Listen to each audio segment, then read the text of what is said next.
आप सभी का सुपर कंसेप्ट क्लासेस में स्वागत है। और जैसे कि आप सभी को पता होगा कि क्लास 12 का न्यू मॉडल सेट आ गया है और आज की इस वीडियो में हम लोग इंग्लिश कोर के मॉडल सेट को पढ़ने वाले हैं। देखिए, सबसे पहले हम लोग सेट 1 को पढ़ेंगे और मैंने आप लोगों को सेट 1 का ऑब्जेक्टिव वाला मॉडल पेपर का कंप्लीट सॉल्यूशन करा दिया है। अगर आपने उस वीडियो को नहीं देखा है तो सबसे पहले आप लोग उस वीडियो को देख लीजिए। और आज हम लोग इस वीडियो में सब्जेक्टिव वाले मॉडल पेपर के सॉल्यूशन को करेंगे। तो चलिए शुरू करते हैं और एक एक करके हर एक क्वेश्चन को बहुत ही सिंपल तरीके से और इजी तरीके से देख लेते हैं। अगर आप लोग हमारे चैनल पर पहली बार आए हैं तो चैनल को सब्सक्राइब करने के साथ साथ बेल का आइकन को प्रेस कर लीजिए। देखिए, हो सके आप लोगों को थोड़ा सा वॉइस में या फिर किसी वर्ड्स को समझने में थोड़ा दिक्कत हो सकता है, क्योंकि भाई बोलने में बहुत ज़्यादा दिक्कत हो रहा है, क्योंकि मेरा मुंह में घाव हो गया और बहुत ज़्यादा दर्द कर रहा है, मैं बोल भी नहीं पा रहा हूँ। लेकिन फिर भी मैं आप लोगों के लिए वीडियो बना रहा हूँ, थोड़ा सा मैनेज करके चलिए। तो चलिए देख लेते हैं एक एक करके हर एक क्वेश्चन को। देखिए, यहाँ पर अगर आप लोग देखेंगे इंग्लिश कोर का जो हमारा मॉडल सेट है, सबसे पहले यहाँ पर हमें एक पैसेज दिया गया है। देख लीजिए, यहाँ पर हमें एक पैसेज दिया गया है और ये जो हमारा पैसेज है इसमें टोटल मिलाकर 7 ठो क्वेश्चंस है और 7 में से मात्र हमें 5 क्वेश्चंस का ही आंसर देना है। इसके बाद यानी कि पैसेज के बाद हमारा शुरू हो जाता है राइटिंग सेक्शन। और राइटिंग सेक्शन में देख लीजिए किस प्रकार से क्या क्या दिया गया है। एक तो हमें यहाँ पर नोटिस दिया गया है, दूसरा तो हमें यहाँ पर लेटर दिया गया है, फिर आगे देखिए क्या दिया गया है। तो आगे यहाँ पर हमें एक दिया गया है रिपोर्ट। क्या दिया गया है भाई? रिपोर्ट दिया गया है। तो मैंने आप लोगों को नोटिस का ट्रिक बता दिया है। आप लोग उस ट्रिक से जो ऊपर में जो नोटिस दिया गया है उसको लिखने का ट्राई करिए पहले खुद से। मैंने आप लोगों को रिपोर्ट का भी ट्रिक दे दिया है। तो मैंने आप लोगों को जो रिपोर्ट का जो ट्रिक दिया था उस ट्रिक से आप लोग इस क्वेश्चन को लिख लीजिए। देखिए, बहुत पहले जब आप लोग क्लास 11 में थे तब मैंने आप लोगों को लेटर का ट्रिक बता दिया था। अगर आप लोग उस वीडियो को देख रहे हैं तो देख लीजिए, वहाँ से भी आप लोगों का काम बन जाएगा। अगर आप लोग उस वीडियो को नहीं देखे हैं तो मैं आप लोगों के लिए नया वीडियो भी बहुत ही जल्द ले आऊँगा, टेंशन नहीं लेना है, 1-2 दिन के भीतर ले आऊँगा और आप लोग देख सकते हैं। तो आपका देखिए जो राइटिंग सेक्शन है और इस मॉडल में जो क्वेश्चंस दिया गया है, जैसे लेटर से दिया है, नोटिस से दिया है, रिपोर्ट से दिया है, तो ये सब का ट्रिक मैंने आप लोगों को बताया है, तो आप लोग आसानी से कर सकते हैं। अब देखिए, एक होता है आप लोगों का नोट मेकिंग, उसका भी मैं आप लोगों को ट्रिक बहुत ही जल्दी दे दूंगा। और एक है आप लोगों का आर्टिकल, तो दोनों भाई आप लोगों को मिल जाएगा, आर्टिकल और नोट मेकिंग, और आपका राइटिंग सेक्शन खत्म हो जाएगा। इसके बाद हमारा यहाँ पर जैसे कि एक है हमारे पास पैसेज। देखिए, पैसेज को आपको पढ़ना नहीं है, पैसेज को कुछ भी नहीं करना है। पैसेज के अंदर से ही किस प्रकार से आप लोग आंसर को ढूंढेंगे, ये हमारा एक सीआईडी ट्रिक होता है। तो मैं आप लोगों को एक सीआईडी ट्रिक दे दूंगा जिसकी मदद से आप लोग जो 7 क्वेश्चन आप लोगों का पैसेज में पूछा जा रहा है तो आप लोग आसानी से 5 क्वेश्चंस का आंसर दे देंगे सीआईडी ट्रिक से। बहुत ही जल्द मैं आप लोगों को सीआईडी ट्रिक दे दूंगा, टेंशन नहीं लेना है। तो देखिए, मैं पैसेज के लिए क्या करूंगा, मैं पैसेज के लिए पर्टिकुलर आप लोगों का एक वीडियो बना दूंगा और एक वीडियो में क्या करूंगा, जितना भी आप लोगों का मॉडल सेट आया हुआ है उसमें जितने भी पैसेज का जितना भी क्वेश्चन दिया गया है, हर एक क्वेश्चन को हम लोग क्या करेंगे, एक ही वीडियो में ले लेंगे और आपका काम खत्म हो जाएगा। यानी पैसेज का काम यहाँ पर तमाम हो जाएगा, पैसेज को आप लोग आसानी से सीख सकते हैं। तो भाई हमारा राइटिंग सेक्शन हो गया है, पैसेज में आप लोगों को करा दूंगा एक ही वीडियो में, बहुत ही जल्द सीआईडी ट्रिक आ जाएगा। तो बच जाता है किताब वाला। तो हम लोग क्या करते हैं, चलिए सबसे पहले हम लोग किताब वाला सॉल्यूशन कर लेते हैं और राइटिंग सेक्शन को आप लोग खुद से ट्राई करिए। अगर नहीं कर पाते हैं, नहीं लिख पाते हैं, तो आप लोग नीचे कमेंट सेक्शन पे कमेंट करके बताइएगा कि सर हम लोग लिख नहीं पा रहे हैं, आप मुझे बता दीजिए सर किस प्रकार से क्या क्या करना है, लेकिन आप लोग लिख लेंगे। देखिए, यहाँ पर योगा वाला है रिपोर्ट में और ये मैंने आप लोगों को पढ़ाया है हुबहू, खाली यहाँ पर नाम में चेंजिंग है, लेकिन आप लोग लिख सकते हैं। नोटिस भी मैंने आप लोगों को करा दिया है, नोटिस भी लिख सकते हैं। तो चलिए हम लोग अब किताब वाला देख लेते हैं। और अगर आप लोग यहाँ पर किताब वाला ध्यान से देखेंगे तो देख लीजिए, यहाँ पर क्वेश्चन नंबर 11, 12, 13, 14, 15, 16, 17, 18, 19, मतलब इतना सारा क्वेश्चन हमारा क्या है, किताब का है। यहाँ पर देख लीजिए, जैसे कि यहाँ पर क्वेश्चन नंबर 11 से लेकर क्वेश्चन नंबर 17 तक यहाँ पर दिया गया है और यहाँ पर मात्र हमें 5 ही क्वेश्चन का आंसर लिखना है। यहाँ पर 2 क्वेश्चन दिया गया है और मात्र हमें एक ही क्वेश्चन का आंसर लिखना है। लेकिन यहाँ पर फिलहाल अभी मैं आप लोगों को हर एक क्वेश्चन का आंसर बताऊंगा। आंसर हमारा हिंदी और इंग्लिश दोनों से होगा, जिससे आपको समझने में सुविधा होगा। आप लोग बाद में खुद से भी कर सकते हैं। तो चलिए भाई देख लेते हैं यहाँ पर एक एक करके हर एक क्वेश्चन का यहाँ पर हम लोग आंसर। देखिए, हमारे पास जो सबसे पहला जो क्वेश्चन है, क्वेश्चन नंबर 11 क्या है कि what image does the poet use to describe the beautiful bounty of the earth। यानी यहाँ पर अर्थ की जो सुंदरता है, पृथ्वी की जो सुंदरता है, उसको वर्णन करने के लिए कवि ने किस छवि का प्रयोग किया है, किस इमेज का प्रयोग किया है, ये हमें बताना है। तो भाई याद रखिएगा, कवि ने जिस इमेज का प्रयोग किया है उस इमेज का नाम है an endless fountain of an immortal drink. देखिए, पहला बात, एंडलेस मतलब होता है जिसका कोई अंत नहीं है, फाउंटेन माने होता है फव्वारा, इमोर्टल ड्रिंक मतलब जैसे कि अमर पेय, मतलब उसको पी लीजिए तो आप मरेंगे नहीं। तो यहाँ पर एक्चुअल में अगर देखा जाए तो कवि ने जिस इमेज का प्रयोग किया है, देख लीजिए यहाँ पर क्या क्या है कि the poet uses the image of an endless fountain of an immortal drink to describe the beautiful bounty of the earth. यानी कि कवि पृथ्वी की सुंदरता का वर्णन करने के लिए अमर पेय का एक अंतहीन फव्वारा की छवि का प्रयोग करता है। यानी एक ऐसा फव्वारा जिसका कभी भी अंत नहीं होगा, और उसमें क्या है भाई, अमर पेय है, यानी इमोर्टल ड्रिंक है। अगर एक्चुअल में बोला जाए तो कवि एक ऐसे फव्वारा का वर्णन करता है जो कि हमारा अमर ड्रिंक है, ठीक है, और जो एंडलेस है, जिसका अंत नहीं है।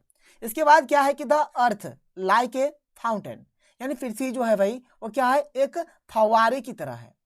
pours onto us numerous beautiful sights like the sun, the moon, flowers, rivers and greenery। यानी क्या बोल रहा है कि पृथ्वी एक फव्वारे की तरह हमें सूर्य, चंद्रमा, फूलों, नदियों और हरियाली जैसे कई खूबसूरत नज़ारों से रूबरू कराती है। तो ये हो जाएगा इस क्वेश्चन का आंसर। आप लोग इसको नोट डाउन कर लीजिए, मैंने हिंदी से भी लिख दिया है, आप लोग खुद से भी समझ सकते हैं, कोई दिक्कत कोई प्रॉब्लम नहीं होगा। आगे बढ़ते हैं, अगला क्वेश्चन देख लेते हैं, क्वेश्चन नंबर 12।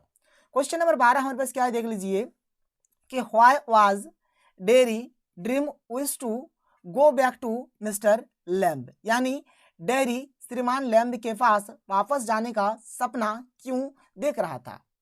ड्रीम या फिर विश जो भी बोलिए इसका, या फिर आशा बोलिए या फिर सपना बोलिए, तो सपना क्यों देख रहा था जाने के लिए, ये बात आपको बताना है। तो इसका आंसर हो जाएगा कि Lamb had inspired Derry to overcome his disability by adopting an optimistic outlook on life.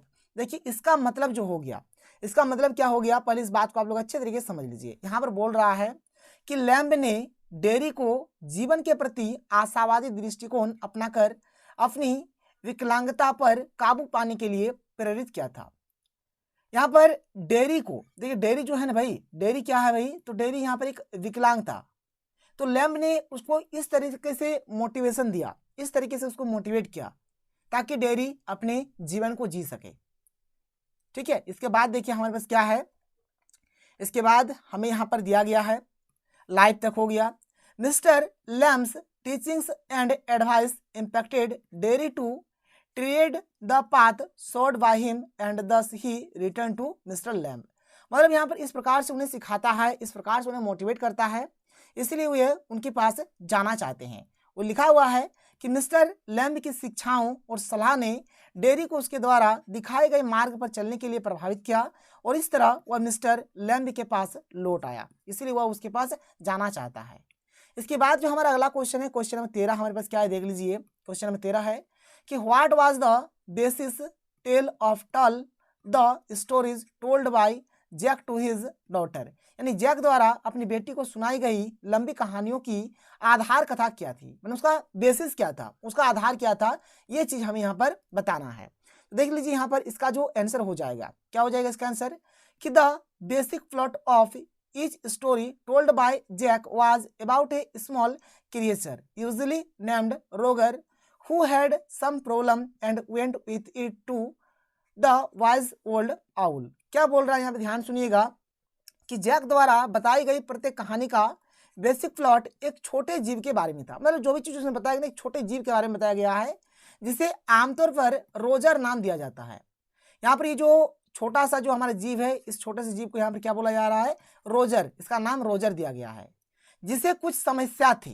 यहाँ पर साफ साफ बोला गया है कि who had some problem, यानी उसका कुछ दिक्कत था, कुछ समस्या था, और वह उसके साथ बुद्धिमान बूढ़े उल्लू के पास गया। और क्या करता है, वो एक बूढ़े उल्लू के पास जाता है।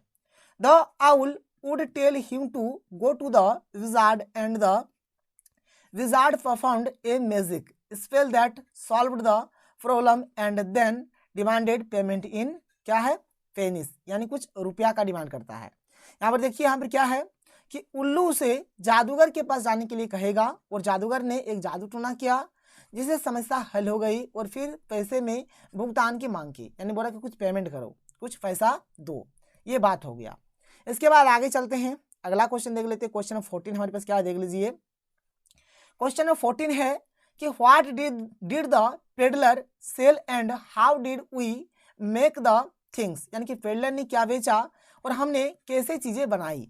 तो the peddler sold small rat traps made of wire, यानी पेडलर ने क्या किया, तार से बनी छोटी छोटी चूहेदानियां बेचता था।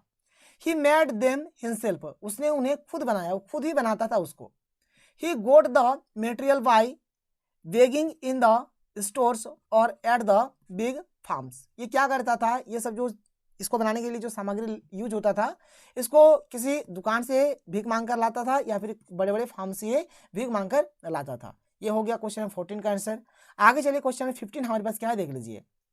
क्वेश्चन 15 है कि how was the tiger king brought up, यानी टाइगर किंग का पालन पोषण कैसे हुआ। तो देखिए भाई इसका आंसर है कि the tiger king was brought up in A English fashion in his childhood, यानी इसका जो पालन पोषण हुआ एकदम अंग्रेजी तरीके से, इंग्लिश फैशन जो होता है, अंग्रेजों का जो फैशन होता है, बिल्कुल उसी तरीके से हुआ। He was looked after bye A English Naini, ठीक है, क्या बोला जा रहा है कि उसकी देखभाल एक अंग्रेज नानी करती थी। He was given to drink the milk, उसे एक अंग्रेज गाय का दूध पीने के लिए दिया जाता था। ऑफ एन इंग्लिश काउ, साफ साफ लिखा गया है कि he has given to drink the milk of an English cow, यानी कि एक इंग्लिश काउ, एक अंग्रेज गाय का दूध उन्हें पीने के लिए दिया जाता था। He was taught English by an English man, उनको एक अंग्रेजी के शिक्षक से इंग्लिश पढ़ाया जाने लगा। And was allowed to see only English film, और उन्हें केवल क्या अनुमति दिया गया था कि तुम केवल क्या करो, इंग्लिश फिल्म देखो। तो बात आपको समझ में आ रहा है कि यहाँ पर क्या हो रहा है, देख लीजिए। बचपन में उसको एकदम इंग्लिश तौर तरीके से उनका पालन पोषण हुआ, ठीक है, उनका जो देखभाल है एक इंग्लिश नानी ने किया, पीने के लिए भी उनको इंग्लिश गाय का दूध दिया गया, उनको इंग्लिश पढ़ाया गया एक इंग्लिश मैन के द्वारा, और उनको केवल अलाउड क्या था, क्या देखने का अनुमति था, केवल इंग्लिश फिल्म्स, ठीक है, इंग्लिश फिल्म देखने का उनको अनुमति था। ये हो गया इसका आंसर। क्वेश्चन नंबर 16 क्या है, क्वेश्चन नंबर 16 बोल रहा है कि why did the servants live doctor Sadao's house, ठीक है, क्या बोला जा रहा है भाई, देख लीजिए। यहाँ पर बोल रहा कि नौकरों ने डॉक्टर शेडो का जो घर है वह क्यों छोड़ा, ये आपको बताना है। तो इसका आंसर होगा कि the servants did not approve of doctor Sadao's generosity who was trying to give an American a new lease of life. बोला जा रहा है कि नौकरों को डॉक्टर शेडो की उदारता मंजूर नहीं थी, जो एक अमेरिकी को नया जीवन देने की कोशिश कर रहे थे। डॉक्टर शेडो क्या कर रहे थे भाई, एक अमेरिकी को नया जीवन देने का कोशिश कर रहे थे, और यही सब चीज़ जो है नौकरों को अच्छा नहीं लगा, इसलिए उन लोगों ने क्या किया, उसका घर छोड़ दिया। इसके बाद यहाँ पर बोला गया है, देख लीजिए क्या है कि they thought doctor Sadao was doing a क्या है, treacherous act by helping the enemy, so their patriotic feelings made them leave doctor Sadao's house. उन्होंने सोचा कि डॉक्टर शेडो दुश्मन की मदद करके एक विश्वासघाती कार्य कर रहे हैं, इसलिए उनकी देशभक्ति की भावनाओं ने उन्हें डॉक्टर शेडो का घर छोड़ने पर विवश कर दिया। क्यों घर छोड़ा था आप लोगों को पता चला, क्योंकि डॉक्टर शेडो ने एक अमेरिका का मदद किया, ठीक है, इसलिए उन लोगों ने क्या किया, उनका घर छोड़ दिया। इसके बाद जो हमारा अगला क्वेश्चन है, क्वेश्चन नंबर 17 क्या है, why did Rajkumar Shukla want to meet Gandhi ji. Rajkumar Shukla Gandhi ji से क्यों मिलना चाहते थे, ये हो गया क्वेश्चन। देखते हैं इसके आंसर को, देख लो भाई यहाँ पर क्यों मिलना चाहते थे। Rajkumar Shukla a poor share cropper wish to meet Gandhi to complain about the injustice of the landlord system in Champaran. देखिए पहला बात, ये जो राजकुमार शुक्ला थे कौन थे भाई, तो एक गरीब क्या थे, शेयर क्रॉपर यानी देखिए अपना जो मतलब जो भी खेती बाड़ी करेगा उसका शेयर देना पड़ेगा, ठीक है, अंग्रेजों को। तो ये क्या थे, पुअर शेयर क्रॉपर थे। इनका मकसद था गांधी से मिलने का, जो मकसद था क्या था, क्योंकि चंपारण में जो दिक्कत चल रहा था उसी के रिगार्डिंग में मिलना चाहता था। Shukla followed Gandhi everywhere and begged him to fix a date to come to his district, ठीक है, मतलब वह एनी टाइम गांधी जी को फॉलो करने लगा। फिर उनको एक मतलब उनके लिए डेट फिक्स किया कि अपना हमारा जो डिस्ट्रिक्ट है आप इस डेट को आइए। Gandhi finally gave in and agree to visit Champaran with Shukla. फिर गांधी जी भी उनके बात को मान लेते हैं और शुक्ला के साथ वह चंपारण आते हैं। देख लीजिए, इसको मैंने यहाँ पर हिंदी से भी लिख दिया है, आप लोग समझ सकते हैं कि राजकुमार शुक्ला एक गरीब शेयर क्रॉपर थे। चंपारण में जमींदार व्यवस्था के अन्याय की शिकायत करने के लिए राजकुमार शुक्ला गांधी जी से मिलना चाहता था। शुक्ला ने हर जगह गांधी का अनुसरण किया, यानी कि फॉलो किया उनको, और उनसे अपने ज़िले में आने की तारीख तय करने की विनती की। मतलब कि गांधी जी हमारा जो ज़िला है आप यहाँ पर जरूर पधारें। अंत में गांधी ने हार मान ली और शुक्ला के साथ चंपारण जाने को तैयार हो गए। फाइनली गांधी जी भी हार मान लेते हैं और शुक्ला के साथ वो आ जाते हैं। इसके बाद हमारा जो अगला क्वेश्चन है देख लीजिए। क्वेश्चन 18 नंबर क्या है कि व्हाट एक्टिविटीज डिड बामा witness on her away back from school, यानी कि स्कूल से लौटते समय बामा ने कौन सी गतिविधियां देखी, क्या क्या एक्टिविटीज देखते हैं, इस चीज को लिखना है। ये जो क्वेश्चन है भाई ये ऐसे भी पूछा जा सकता है, ऐसे भी पूछा जा सकता है, या फिर नीचे और एक टाइप का मैं आपको दिखा देता हूँ। क्या क्या है कि what did Bama watch while going back from school to her house, ये भी पूछा जा सकता है, आंसर वही होगा। इसके बाद हमारे जो क्वेश्चन है भाई ऐसे पूछा जा सकता है कि mention any two reasons because of which it could take 30 minutes to an hour for Bama to reach home, ये भी पूछा जा सकता है। या फिर how long would it take Bama to walk home from her school and why. सबका मतलब भाई एक ही है लगभग, ठीक है। और ये क्वेश्चन अगर आ जाता है तो आंसर में आप लोग क्या लिखेंगे देख लीजिए। इसका एक ही आंसर होगा और ये आंसर क्या हो जाएगा देखिए यहाँ पर है कि Bama took 30 minutes to reach her home from school through she could be there in 10 minutes. In the way she used to see dancing, क्या देखता है भाई, डांसिंग monkeys, ठीक है, dancing monkeys, snake charmers, vegetable sellers, soaps, क्या है, political processions, pedalling the cyclist and so on. She kept a strict watch on all the items that came in her way. क्या बोल रहा है कि बामा को स्कूल से घर पहुंचने में 30 मिनट लगे, हालांकि वह वहां 10 मिनट में पहुंच सकती थी। उसको स्कूल से घर आने में मात्र 10 मिनट ही लगता था, लेकिन अबरी 30 मिनट लग गया। रास्ते में उससे नाचते बंदर, सपेरे, सब्जी वाले, दुकानें, राजनीतिक जुलूस, साइकिल सवारों को पैडल मारते आदि दिखाई देते थे। वो अपने रास्ते में आने वाली सभी वस्तुओं पर कड़ी नजर रखती थी, इसीलिए उनका लेट हो जाता था। ये बात हो गया। इसके बाद देख लीजिए हमारा जो लास्ट क्वेश्चन है, क्वेश्चन नंबर 19 हमारे पास क्या है कि why did Gandhi ji consider the Champaran episode to be a turning point in his life, यानी गांधी जी ने चंपारण की घटना को अपने जीवन का महत्वपूर्ण मोड़ क्यों माना। ये देखिए चंपारण सत्याग्रह जब होता है तो ये सक्सेस हो जाता है। इसके बाद गांधी जी कई प्रकार के तरह तरह के सत्याग्रह आंदोलन करना शुरू कर देते हैं। क्या है इसका आंसर कि Gandhi considered the Champaran episode to be a turning point in his life because he realised that civil क्या है disobedience which had triumphed for the first time could go a long way in the freedom struggle. Moreover, he had succeeded in making the peasants aware of their rights and becoming confident. This success thus proved the effectiveness of Gandhi's method of non-violence and non-cooperation. तो इसका जो मतलब हो गया, इसके मतलब को आप लोग ध्यान से सुन लीजिए। इसका मतलब हो गया कि गांधी ने चंपारण की घटना को अपने जीवन का एक महत्वपूर्ण मोड़ माना, क्योंकि उन्होंने महसूस किया कि सविनय अवज्ञा जिसकी पहली बार विजय हुई थी स्वतंत्र संग्राम में बहुत आगे जा सकती है। इसके अलावा वो किसानों को उनके अधिकारों के प्रति जागरूक करने और उनमें आत्मविश्वास जगाने में सफल रहे थे। इस प्रकार की सफलता ने गांधी जी की अहिंसा और असहयोग के तरीके की प्रभावशालीता को साबित कर दिया। तो यहाँ पर हमारा इंग्लिश कोर का जो हमारा सेट 1 का जो सब्जेक्टिव वाला पोर्शन है हमारा खत्म हो जाता है। फिर आगे हम लोग सेट 2 को भी देखेंगे, टेंशन नहीं लेना है। चैनल पर नए हैं तो चैनल को सब्सक्राइब करिए। तो चलिए मिलते हैं अगले वीडियो में। थैंक यू, जय हिंद।